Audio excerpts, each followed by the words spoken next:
Tuhan Yesus sekali lagi. Dia layak ditinggikan, dia layak untuk dipuji. Haleluya. Amin. Silakan duduk saudara sekalian. Puji nama Tuhan, saya berserta dengan istri saya tercinta dan tercantik di dunia dan di akhirat. Dan ini hadiah dari Semarang yang paling indah bagi saya. Karena dia dari Semarang, saudara. Haleluya, dan kita rebut dia dari gereja sebelah.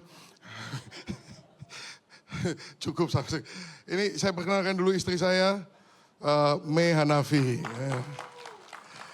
Banyak orang lihat dia, wih, muda sekali, cantik ya, gitu.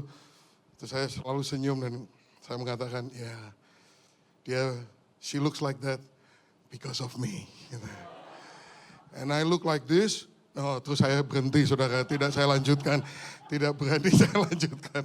Bukan, saudara. Saya begini memang dari sononya. Ya, tapi untuk menjelaskan ini ada beberapa komentar ini ya. Saya kasih tahu ayatnya ada, saudara, di 1 Korintus 7 bahwa seorang laki-laki tidak perlu menudungi kepalanya karena dia menyinarkan kemuliaan Tuhan. Dan Tuhan melihat bagi mereka yang sudah layak untuk menyinarkan kemuliaan Tuhan, maka disingkapkanlah. Jadi kalau model kamu Pak Indra, kamu belum layak. Haleluya. Puji nama Tuhan, senang sekali bisa berada di sini. Pastor Budi, Nani, dulu dua-duanya anggota saya di Los Angeles loh saudara. Ya ini Nani dulu pemain keyboard saya yang utama gitu. Pastor Budi murid saya yang pertama, masih uji coba waktu itu. Tapi ternyata lumayan lah ya. Anak kasih dan anugerah Tuhan. Haleluya. Not bad, not bad. Praise the Lord. Murid saya yang pertama. Tapi saya sudah di LA itu 44 tahun saudara. Dan tapi saya tahu saya punya warisan di Indonesia, saudara. Karena saya lahir di Indonesia, saya tahu bahwa firman Tuhan waktu mengutus Pastor Jimmy, pendiri IFGF itu, dia waktu lulus sekolah Alkitab, saya ada di sana, saudara. Dan Pastor Dick Iverson, bapak rohani kita, dia meletakkan tangan, 24 penatua di sana meletakkan tangan. Kita ini bukan gereja abal-abal, saudara. Nggak yang tiba-tiba ada orang mendeklarasikan diri, saya pemimpin gitu. Enggak, kita ini diutus, saudara. Pemimpin kita, pendiri kita juga diutus. Diutus, ditumpangi tangan, gereja yang sangat sehat, yang 6.000 jemaatnya dan sebagainya. Tapi ayatnya itu yang saya sampai sekarang masih ingat dan pegang. Mazmur 2 ayat yang ke-8. Mintalah kepadaku, maka aku akan memberikan ujung-ujung bumi menjadi milik pusakamu. Dan bangsa-bangsa menjadi milik pusakamu dan ujung-ujung bumi menjadi milikmu. Dan saudara, hari ini kita IFGF baru, dulu mulai itu kayak cuman kita di LA ini duduk di lantai saudara, di rumah orang itu ya, nggak ada pemimpinnya. Saya heran sampai sekarang masih ada, dan bukan hanya masih ada, sekarang kita sudah ada 5.100 jemaat di 63 negara saudara. Itu luar biasa loh saudara, beri tepuk tangan buat Tuhan Yesus. Dari Indonesia, saya rasa kita gereja Indonesia yang paling banyak punya cabang di luar negeri, saudara. Karena saya rasa nggak ada gereja Indonesia yang punya 26 negara di Afrika, saudara. Kita ada di 26 negara di Afrika. Dan Tuhan masih bekerja dengan luar biasa, menjangkau banyak tempat yang lain juga. Nah pada hari ini saya ingin membawa saudara kenapa ini bisa jadi begini. Maka saya waktu di conference saya bicara Matius 25 itu ya. Matius 24 dan 25 itu Olivet Discourse, khotbah-khotbah terakhir Tuhan Yesus. Kemudian diikuti dengan perjamuan kudus, basuh kaki, kemudian Getsemani, kemudian penyaliban Tuhan Yesus. Dan favorit saya Matius 28, chapter terakhir dari Matius bicara tentang satu hal saja. Kebangkitan Tuhan Yesus. Haleluya. Mari kita baca bersama-sama. Matius 28 ayat yang kedua. Maka terjadilah gempa bumi yang hebat. Sebab seorang malaikat Tuhan turun dari langit dan datang ke batu itu dan menggulingkannya lalu duduk di atasnya. Wajahnya bagaikan kilat dan pakaiannya putih bagaikan salju. Dan penjaga-penjaga itu gentar ketakutan. Menjadi seperti orang-orang mati. Dahsyat loh. Kebangkitan Tuhan Yesus itu sangat dahsyat. Akan tetapi malaikat itu berkata kepada perempuan-perempuan itu, janganlah kamu takut sebab aku tahu kamu mencari Yesus yang disalibkan itu. Ia tidak ada di sini sebab ia telah bangkit sama seperti yang telah dikatakannya. Saudara, Itu suasana kebangkitan Tuhan Yesus sampai orang itu udah gemeter hampir mati saudara. Karena begitu dahsyat, kilat, sinar, luar biasa, gempa bumi. Dahsyat loh saudara, kuasa yang membangkitkan Tuhan Yesus itu. Dan by the way, kebangkitannya itu bukan hanya kebangkitannya dia. Kebangkitannya itu adalah kebangkitan kita juga. Amin saudara. Berapa saudara percaya bahwa saudara akan bangkit pada akhir zaman nanti. Dan bangkit mendapatkan hidup kekal selama-lamanya. Itu asalnya dari kebangkitan Tuhan Yesus. Yang percaya katakan amin, haleluya, terima kasih sama Tuhan, amin. Haleluya. Saudara, kebangkitan Tuhan Yesus membangkitkan kita semua. Dari zaman Tuhan Yesus sampai sekarang diperkirakan lebih dari 50 miliar orang sudah hidup. Berarti kebangkitan Yesus itu yang tadi saya bacakan itu sanggup membangkitkan 50 miliar orang. Itu banyak loh saudara. 50 miliar orang dibangkitkan dalam satu event, dalam satu momen kebangkitan Yesus Kristus. Dan yang lebih hebat lagi, Roma 8 ayat 11 mengatakan bahwa dan jika roh dia yang telah membangkitkan Yesus dari antara orang mati, apa? Diam di dalam kamu. Maka ia yang telah membangkitkan Kristus Yesus dari antara orang mati akan menghidupkan juga tubuhmu yang fana itu oleh rohnya yang diam di dalam kamu. Saudara, kuasa kebangkitan Yesus yang sanggup membangkitkan 50 miliar manusia itu tinggal di dalam kamu. Dan lihatlah begitu banyak wajah-wajah bengong. Tidak mengerti apa artinya hal yang hebat ini. Kebangkitan kuasa yang begitu besar tinggal di dalam engkau. Untuk apa? Untuk satu hal dan satu hal saja. Ya, kita baca Alkitab harus in konteks. Matius 28, kebangkitan Yesus, puncaknya apa? Puncaknya akhir daripada pasal itu, yaitu ayat 18.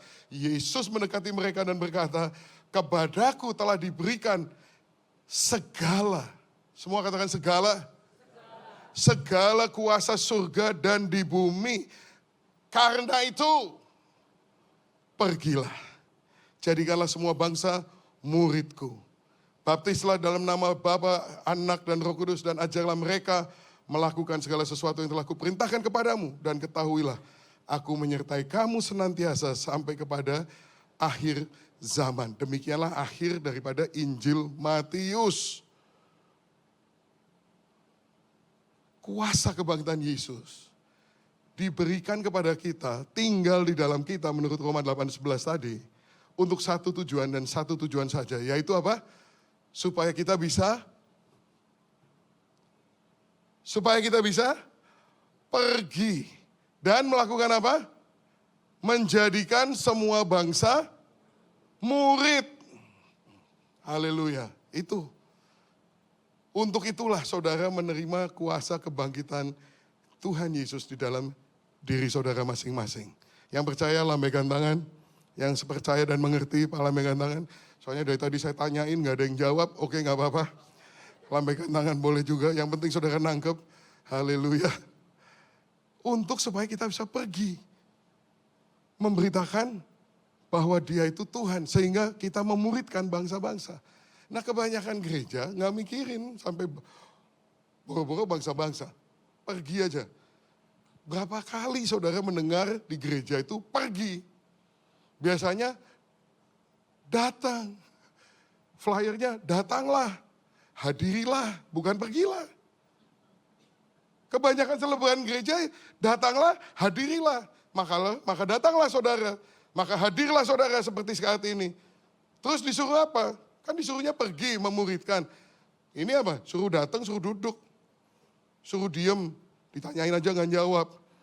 Belajar duduk manis, denger. Jangan macem-macem. Tunjukkan wajah yang kelihatannya mendengarkan. Dan kemudian setelah selesai pulanglah dalam damai Tuhan. Supaya apa? Supaya minggu depan datang lagi. Tapi bukan salah pendetanya aja sih. Ini juga permintaan pasar juga begitu. Karena permintaan Pasak begitu bilang, pergilah. Oh, nggak mau suruh pergi.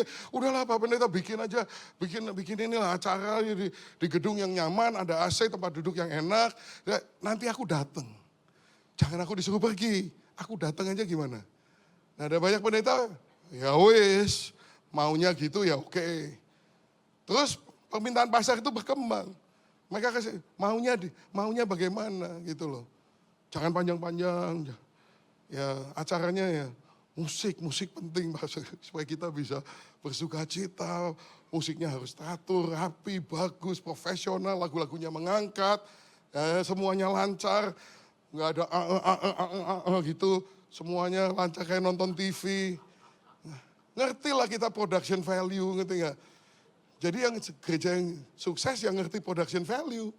Karena dia ngerti gimana bikin acara TV gitu loh saudara. Semuanya set gitu. Bayangin ini Pastor Budi lagi ngomong sini, saya udah digiring ke sana. Supaya jangan nanti nungguin orang tua jalan tenguk gitu. Kan bosenin wong gitu loh. Jadi saya udah ditaruh di situ dulu. Semua barang ada yang bawain, semua daripada nanti ketantingan dewe gitu kan. Aku jalan udah kayak artis aja loh saudara jalan. Pastor Denny Hanafi. Ya, gue juga ngerti lah, bisa memainkan perananku. Memang permintaan Pasaknya begitu. AC, tempat duduk, cuman parkir aja yang belum beres ini ya. Tapi udah ada free valet, lumayan ada usaha. Ada usaha saudara. Tata lampu, tata ruang, tata suara, musik, sound system perfect di sini semuanya sempurna. Aduh, udah nyaman sekali. Khotbah juga jangan panjang-panjang, 30 menit cukup. Begitu 25 menit nanti ada otoritas datang ke atas ini. Namanya pemain keyboard. Aku bisa khotbah di Somalia kalah sama pemain keyboard cewek kecil gitu. Enggak.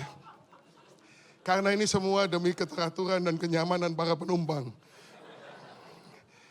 Tapi orang disuruh menginjil. Apa sih? Semua bangsa. Aduh, mikirin bangsa-bangsa. Saudara, kita ini ingin mikirin bangsa-bangsa karena disuruh sama Tuhan. Suruh jadikan murid. Murid itu, kalau kamu tidak menyangkal dirimu memikul salib dan ngikut aku tiap hari, kau tidak layak menjadi muridku. Yang disuruh orderannya Tuhan itu kita suruh bikin murid. Tapi permintaan Pasak juga murid. Wah, udah. Pokoknya aku datang lah. Udah bagus aku datang. Penuh kan, seneng kan Pak Pendeta? Ke tempatnya penuh. Dan banyak pendeta udah happy, pokoknya asal tempatnya penuh, dia udah merasa sukses. Karena dunia bilang, pendeta yang sukses adalah yang gerejanya penuh. Gedungnya besar, budgetnya gede, cukup. Tapi kalau orderannya Tuhan, nggak semurah itu. Orderannya Tuhan adalah, itu customer atau murid. Kalau customer, nanti ya habis khotbah ini kan nanti ada pengumuman. Coba perhatikan pengumuman itu. Itu adalah contoh dari gereja yang sangat hebat. Customer service-nya. Ini gereja ini, itu semua nanti saudara lihat pengumuman. Lu kalau nggak cinta gereja ini, udah nggak tahu dah. Nggak ngerti. Ini semua disediakan untuk saudara. Yang masih single, diberi pengharapan. Yang baru pacaran. Semuanya ada. Ini semua topik-topik hot yang dimaui sama pelanggan. Sama customer maunya ini. Nggak ada di sini disuruh Somalia. Siapa yang akan berangkat Somalia? Bagaimana dengan Sudan? Bagaimana dengan Afghanistan? Nggak ada, nanti nggak ada. Lihat aja. Karena itu tidak populer, saudara. Bukan permintaan pasar. Nah nanti yang mau disalahin pasarnya atau pemimpinnya, saya serahkan kepada Tuhan. Saya cuma baca Alkitab aja. Disuruh menjadikan bangsa muridku. Artinya apa? Artinya baptislah mereka dalam nama Bapa, Putra, dan Roh Kudus. Kedua, ajarlah mereka melakukan apa yang aku udah perintahkan kepadamu. Artinya dua ini, memuridkan itu artinya menangkan jiwa. Kedua, ajari mereka hidup sebagai orang Kristen yang benar. Tapi orang disuruh pergi melakukan ini, udahlah aku datang aja. Nah ini yang saya mau berikan tantangan kepada saudara. You mau jadi murid atau mau jadi customer? Dua-duanya diterima. Karena ini gak apa-apa mau jadi customer. Cuman kalau you jadi customer terus menerus, saya cuman berharap bahwa saudara suatu hari akan sadar dan mau menjadi murid. Karena yang dicari Tuhan itu murid bukan customer. Amin saudara. Oke, sekarang saudara saya lihat wajah-wajah sudah mulai bertobat. Oke dah aku mau jadi murid, gua gak mau jadi customer terus menerus. Ya, soalnya gini loh, terus terang aja. Saya sudah jadi pendeta hampir 40 tahun saudara. 99% orang minta doa sama saya, urusannya urusan customer. Bukan urusan, gak ada orang datang, pastor saya ini ke Iran atau ke Syria ya tuh. Gak ada, sampai sekarang gak ada. Selalu tanyanya apa? Tolong doakan pekerjaan. So I need a boyfriend. I don't like my boyfriend. Can I have a new boyfriend? Urusannya gitu-gitu lah saudara. Urusannya gitu-gitu. 99%, 40 tahun. Permintaannya urusan-urusan bumi. Padahal Paulus mengatakan pikirkanlah perkara yang di atas bukan perkara yang di dunia. Tapi semua orang datang saya minta tolong doakan pastor urusan dunia semuanya. Lah tugas saya ini mempersiapkan saudara untuk hidup yang kekal. Tapi permintaan pasar adalah, tolong saya di dunia ini, things are not easy here. Loh Yesus sudah bilang Yohanes 16:33, in this world you will have trouble. Tapi saudara datang, pastor I'm in trouble. Lah ya memang sudah semestinya. Nah itu kan bukan pendeta yang baik. Oh what trouble are you in? Gitu kan. Dengan penuh empati, seolah-olah saya peduli gitu ya. Saudara, Yesus sudah bilang di bumi ini kamu, you will have trouble. Tugas saya adalah supaya your interest, your priorities, your joy, your peace, your security tidak berada di bumi ini. Tapi berada di dalam eternity. Tapi orang gak mau. Urusannya bumi terus. Kebanyakan orang minta doa, itu lagi. Kemarin ini ada pendeta kita yang dari Switzerland, baru vacation ke Cyprus, dia bilang sama saya, di situ dia nemu makamnya Lazarus. Saya begini, Lazarus itu tidak ada kesembuhan yang lebih spektakuler daripada Lazarus. Tiga hari mati, yang menemuinya Yesus, dia bisa duduk keluar, hai Lazarus, itu kan seru banget itu. Kalau masuk TikTok. Tapi ya sehebat-hebatnya, sespektakuler-spektakulernya Lazarus healing, habis itu juga mati lagi lah. So what's the big deal about healing? Oke, kita mesti berdoa untuk healing. Ya. Saya pendeta yang harus sensitif gitu ya. Tapi bukan itu segala-galanya saudara. Kalau nggak disembuhin sekarang, begitu meninggal sembuh untuk selamanya kok. Perspektif ini, aduh nggak enak ya ngomongnya ini. Lihat nih wajah-wajah penuh tuduhan terhadap saya. It's okay. Habis ini saya pulang. Tapi saya mau katakan pada saudara, orderannya Tuhan adalah memuridkan. Ini tugas bukan tugas Pak Budi, tugas kalian semua menjadikan semua bangsa murid Tuhan. Nah, tuh gak ada yang jawab. Oke, saya mau muridkan. Apa yang harus saya lakukan? Menangkan jiwa, ajarin bagaimana mereka hidup. Oke, berapa orang? Pas. 1 atau 2. Kenapa? Karena Matius 18 ayat 20 mengatakan, ketika 2 atau 3 orang berkumpul dalam namaku, aku ada di tengah itu. Hubungannya apa? Hubungannya rewardnya sama. Matius 28, Matius 18, rewardnya sama. Matius 28. Jadikan semua bangsa muridku, baptislah, ajarlah mereka melakukan segala yang telah aku perintahkan padamu. Maka aku akan beserta dengan engkau sampai pada akhir zaman. Hadiahnya apa? Rewardnya apa? Hadirat Tuhan menyertai sampai akhir zaman. Amin. Matius 18, 2-3 orang berkumpul dalam namaku, hadiahnya apa? Aku ada di tengah mereka. Sama hadirat Tuhan. That is church. That is church. Ini is a celebration of the saints. Tapi the church is not this. It's at your house, di rumahmu. Saya mau menantang semua saudara, buka rumahmu, undang seseorang setiap minggu paling sedikit sekali, orang yang belum kenal Tuhan, ajak ke rumah, dan saudara muridkan. Nanti kalau udah terima Tuhan, baru dibawa ke sini. Jangan males. Belum bertobat, Datang aja ke gereja, loh aku masih Buddhis, masih Buddha, nggak apa-apa. Loh coba saudara, ada nggak sih orang Buddha yang ngomong, ayo ke kelenteng yuk. Loh saya Kristen, nggak apa-apa, kita ke kelenteng, kita nyembah dewa sama-sama. Kan nggak ada orang Buddha aja ngerti loh, orang Kristen yang nggak ngerti. Orang belum terima Tuhan Yesus dibawa-bawa ke gereja. Itu bukan kerjaan di sini, ini tempat di mana saudara di gereja itu ya. Tempat training saudara, tempat kita celebration, tempat memenangkan jiwa itu di rumahmu. Contohnya Kisah 2 ayat 42, ini gereja mula-mula saudara. Mereka bertekun dalam pengajaran rasul-rasul dan dalam persekutuan. Mereka selalu berkumpul untuk memecahkan roti dan berdoa. Mereka melakukan 4 hal di rumah. Bertekun dalam pengajaran rasul-rasul, bersekutu, memecahkan roti, berdoa. Bisa nggak saudara melakukan 4 hal ini di rumahmu? Bisa nggak?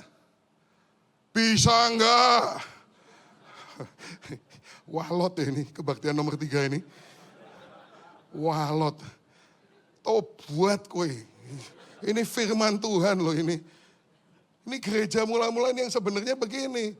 Kenapa begini sulit? Kenapa alot? Ya alot itu bukan cuma saudara, tempat lain juga alot. Sama, masalahnya sama. Permintaan pasar bukan ini. Bertekun dalam pengajaran rasul-rasul. Firman Tuhan. Saudara, orang lebih seneng ngefans sama khotbah daripada sama firman. Orang lebih seneng khotbah daripada firman. Saudara, roh yang sama yang telah membangkitkan Yesus Kristus itu tinggal di dalam Anda. Saudara, roh yang sama yang membagikan Yesus dari alam maut ada di dalam kita. Nah, baru ada aminnya. Padahal saya mengatakan 2 hal yang sama. Yang pertama semua diam aja. Yang kedua isinya persis sama, tapi dengan emosi.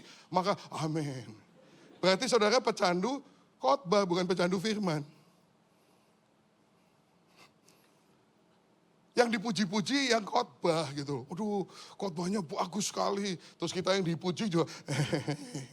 Nggak nanya, lah kamu Senin, Selasa, Rabu, Kamis, Jumat, Sabtu dapat apa dari Tuhan? Sehingga kita menciptakan corporate culture di mana makan enak seminggu sekali akan membuat engkau sehat, kuat menjadi prajurit Kristus. Bohong. Memang kita pengkhotbah ini kan istilahnya koki yang punya keahlian lah ya. Ada yang berapi-api, ada yang lucu, ada segala macam. Tapi saudara ngefans sama masakannya seseorang, saya kasih tahu, seenak-enaknya saya bisa masak, makan seminggu sekali itu nggak cukup. Mendingan makan nggak enak tiap hari masakanmu sendiri, belajar makan sendiri dari firman Tuhan. Itu jauh lebih sehat daripada mengandalkan khotbah yang berapi-api dan sebagainya. Jangan-jangan engkau kecanduannya bukan firmannya, tapi penyampaiannya. Halo. Sekarang ini kebanyakan orang bukan bertekun pada pengajaran rasul-rasul, bertekun pada rasul-rasulnya. Gereja yang hebat, wah heboh, ke sana. Kenapa? Pendetanya jago. Tampangnya, wah mungkin wajahnya, penampilannya, rambutnya banyak, dan sebagainya. Ini bukan karena mengiri, ini karena kepahitan kenyataan. Saudara, bertekun dalam pengajaran rasul-rasul. Kedua, bersekutu. Sampai gimana bersekutunya? Sebegitu real dan dalamnya persekutuan mereka, sehingga kalau ada yang membutuhkan sesuatu, mereka dengan sigap jual barang. Berarti apa? Itu di rumah, nggak mungkin kalau di sini. Masa di sini ada satu kebetulan suatu gereja jual barang, ya nggak mungkin lah. Duduknya aja ngadep ke sini semuanya. Mau fellowship gimana, mau bersekutu gimana. Mau bersekutu ya harus keliling. Memecahkan roti itu nggak bisa duduk model begini. Saya barusan dari Turki, di Perga itu ya. Di Perga itu ada reruntuhan gereja yang menarik buat saya karena desainnya persis sama dengan gereja saya di LA. Itu gereja penting mengirimkan delegasi The First Council of Nicaea. Itu delegasinya dari situ, udah reruntuhan saya ke situ. Tiba-tiba saya baca tulisannya, ternyata gereja itu bekas pagan temple. Rupanya gereja itu dibangun itu Persis waktu Konstantin memerintahkan seluruh Roma itu menjadi Kristen. Jadi mereka ini karena pagan temple, oh sekarang Kristen ya, oke sekarang sejak itu aja tuh model gereja yang model begini ini. Tadinya gereja modelnya gak begini, di rumah. Memecahkan roti. Memecahkan roti itu artinya apa? Makan bersama. Kedua, perjamuan kudus. Nanti kita perjamuan kudus, itu artinya apa? Menceritakan apa yang Yesus lakukan di kayu salib. Artinya apa itu? Penginjilan. Lah kembali permintaan pasar. Nggak mau buka rumah, suruh nyuruh orang, ngotorin rumah, repot. Udah pastor yang bikin aja di sini nanti KKR. Kalau enggak kita bikin KKR setahun sekali. Saya bawa teman saya. Jangan saya, pastor aja. You yang jagoan memang pintar kok kamu kalau buat begitu. Bukan kehendak Tuhan. Kehendak Tuhan semua saudara menginjil. Dengan cara bagaimana? Memecahkan roti di rumahmu masing-masing. Bawa. Kenapa mereka disukai semua orang? Kisah Rasul 2 mengatakan mereka disukai semua orang. Karena orang-orangnya senang dikajak makan. Saya hari ini senang banget. Di sini pagi kebaktian pertama, sego ayam. Kebaktian kedua, gudeg Abimanyu. Wah, orang dikasih makan tuh senang saudara. Makanya sekarang saya khotbahnya penuh sukacita. Saudara, karena diajak dikasih makan. Coba saudara buka rumahmu, ajak bawain itu gudeg Abimanyu. Kalau nggak tobat kebuangetan saudara.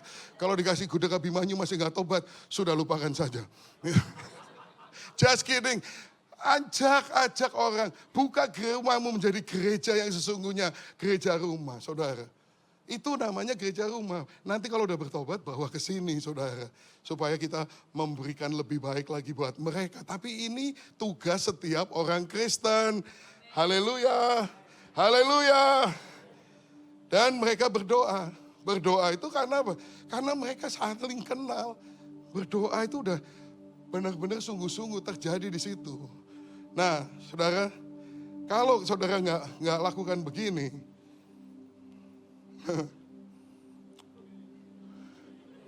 otoritas sudah datang.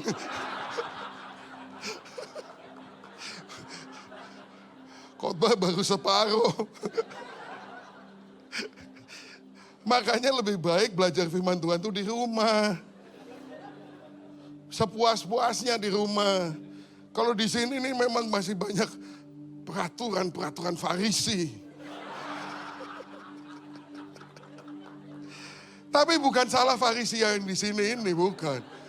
Dia tuh meresponi permintaan pasar. Pastor, kalau kebaktian jangan lama-lama. Ini kita sudah mesti ada urusan di happy. Saya mau kasih tahu ya, ini terakhir lah ya. Ini kalau you terus menjadikan ini sesuai permintaan pasar, itu yang tadi saya cerita tuh Pagan Temple. Itu modelnya kayak gini, ada panggungnya. Kenapa ada panggung? Karena ada yang ditonton. Kenapa ada yang ditonton? Karena banyak penonton. Nah itu Pagan Temple tuh modelnya begitu. Ritual, gobal gabul, apalah. Itu berubah, tapi intinya sama. Mereka datang untuk nonton sesuatu. Gereja Tuhan itu bukan begitu, saudara. Gereja Tuhan itu di rumah, dari rumah. Saudara di Mumbai, kita punya satu gereja, 70 orang. Pendetanya dipukulin, umatnya dipukulin orang. Itu di daerah di Mumbai yang sangat anti. Kemudian pandemi. Nah kemudian saya bekerja dengan mereka. Saya bilang udahlah lupakan hari Minggu. Kita di rumah aja dah. Tiap hari Minggu digerebek. Udah di rumah aja. Makanya mereka mulai lakukan. Sekarang saudara setelah lewat pandemi ini. Saudara tahu nggak dari 70 orang mereka jadi berapa? Jadi 842 gereja rumah. Bukan 842 jemaat, 842 gereja rumah. Di bawah pendetanya ini ada 7, di bawah 7 ada 55, di bawah 55 sekarang ada 842. Kemarin ini saya ke sana, sudah disiapkan lagi nama-nama yang saya suruh doakan. 1.500 siap membuka gereja rumah. Udah baptis 11.450 orang. Dari satu gereja 70 orang. Yang saya ceritakan ini bukan teori. Ini sudah kejadian, sudah kita alami bersama-sama. Orangnya kemarin di conference ada. Dan kalau saudara mau pelajari bagaimana dia melakukan gereja rumah, sudah ada pengajarannya, ifgfcollege.com, gratis. Cari pelajaran yang modelnya paling India, warnanya ungu. Saya udah bilang sama dia, Mbok kasih warna yang netral, yang modern ini. Dia rekam warnanya ungu, saudara. Jadi maaf, tapi isinya, tapi dia berhak, saudara. Karena yang melakukan dia soalnya. Ada 8 video, 40 menit. Saudara bisa belajar bagaimana buka gereja rumah. Kalau saudara serius mau nurutin perintah Tuhan, kenapa kuasa kebangkitan Yesus diberikan kepada kita. Amin saudara. Kalau enggak, ini akan terus jadi tontonan. Sekarang ini begini, nanti mau jadi kayak gimana? Ini saya tunjukin nih, di Amerika jadi kayak gini. Coba video pertama. Nih, ini gereja hebat, bener gak? Ini lagi latihan mau acara Natal. Ini bukan ngasih ide di sini. Ini yang jelek begini, saudara. Jangan salah sangat. Next one. Ini kalau ini bagus buat Pastor Budi untuk belajar. Ya.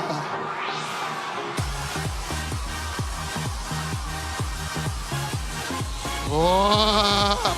Oke, Pastor Budi, suatu inspirasi yang sangat tidak perlu dicontoh. Next. Nah, ini udah gereja udah jadi sirkus.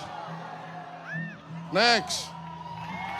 Nah kalau ini bagus nih saudara, kalau ini saya mau. Tapi tetap, ini substitusi daripada the real thing. Kalau ini saya kepingin saudara. Tapi ini bukan gereja yang sesungguhnya juga. Gereja yang sesungguhnya di rumahmu. Coba ini next one. Let's go! Ini Pastor Budi juga boleh belajar ya. The devil try to block me, try to stop me, but no. Try to steal my blessing, but God said, oh no. I'ma send some angels to help my remnant. They're gonna see my goodness in the end time like never before. Devil, do you really think you can stop them? You can block them, devil. Do you really think you can stop them or block them, devil? Do you really think you can stop them or block them, devil? By the power of the blood, you are defeated.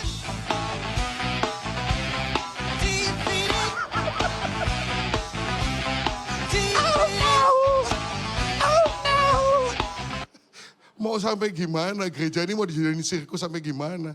Gereja ini bukan tontonan. Lecrae seorang, he has something to say. All right, let's talk about it. I watched the Hillsong documentary, and I've seen all the tabloid conversations about different pastors and different things. And so let me give you my 2 cents. I think personally that mega churches create some crazy challenges for people in terms of spiritual formation, discipleship, and pastoral care. Right? I mentor a lot of younger believers, and right now I notice that they are far more influenced off of the social majority, social media, cloud culture than they are from a consistent community of believers that are integrated in their lives. As long as they show up on Sunday to the Sunday situation amongst 2,000 other people, it appears like they're good, right? And unfortunately, like today's modern church, it kind of follows this structure of an American business institution more than it is like a community that is shepherded by leaders and sharpened by a community. The focal point is like this great day of presentation, of oratory, speeches, musical production, and there's nothing wrong with that, but it's usually just that and not this consistent community of people who are walking through life together. So I don't have anything against the megachurch. I just think it presents some crazy challenges because oftentimes when you're trying to build a business, the end goal is capital growth. But when you're trying to build a church, it's spiritual growth. Think about that. Next one. Should the atmosphere of a church be towards the Christian or the non-Christian? Talking about a worship service. Well, that's a no-brainer because the church is designed as the body of Christ.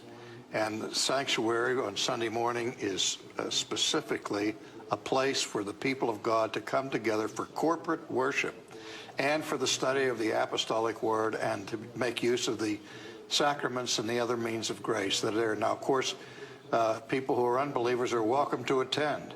But the minute you design worship for the unbeliever, I think you've missed the whole point of biblical worship, and it's a very dangerous tendency that we're seeing today. Good thoughts. bagaimana kita mendesain ini semua. Karena kalau nggak berhati-hati, kita membuat ini semua begitu menarik. Sehingga orang-orang yang nggak cinta Tuhan Yesus juga oke. Sehingga we lose the purpose of this whole thing. Saudara, gereja itu ya sebetulnya bukan tempat untuk cuman diberkati, saudara. Sayangnya kalau kita tanya sama orang kebanyakan yang datang ke gereja, what do you expect? Mau diberkati. Banyakan orang datang mau diberkati. Padahal saudara, gereja itu adalah tempat pelatihan. Efesus 4 ayat 11 sampai 13 mengatakan, dan dialah yang memberikan rasul, penginjil, nabi, guru, dan gembala. Untuk apa? Untuk memperlengkapi orang-orang kudus bagi pekerjaan pelayanan. Tapi permintaan pastor, nggak mau. Saya mau dilayani, bukan mau diajarin untuk melayani. Saya maunya dilayani. Gereja itu bukan toko, gereja itu sekolah.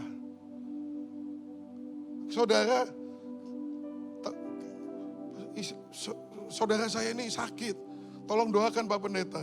Pak Pendeta mesti ngomong, kamu yang doakan bukan saya. Wah tapi saya nggak tahu gimana caranya. Nah kalau itu boleh, aku ajari kamu. Tapi ekspektasi kita, pendeta itu melakukan semuanya. Karena apa? Karena nggak mau bertumbuh, nggak mau melayani, nggak mau menjadi murid, maunya jadi customer. Memang lebih gampang sih kalau mau customer, yang perlu dibikin customer service. Kayak nanti ini pengumuman sebentar ini, jangan terkecoh, itu isinya customer service semua. Bagus sih, cuman jangan sampai saudara terkecoh bahwa itulah gereja. Gereja belum jadi gereja sampai saudara memutuskan Anda mau jadi murid dan Anda mau pergi untuk memuridkan orang lain bagi kemuliaan Tuhan. Amin saudara, Tuhan memberkati. God bless you.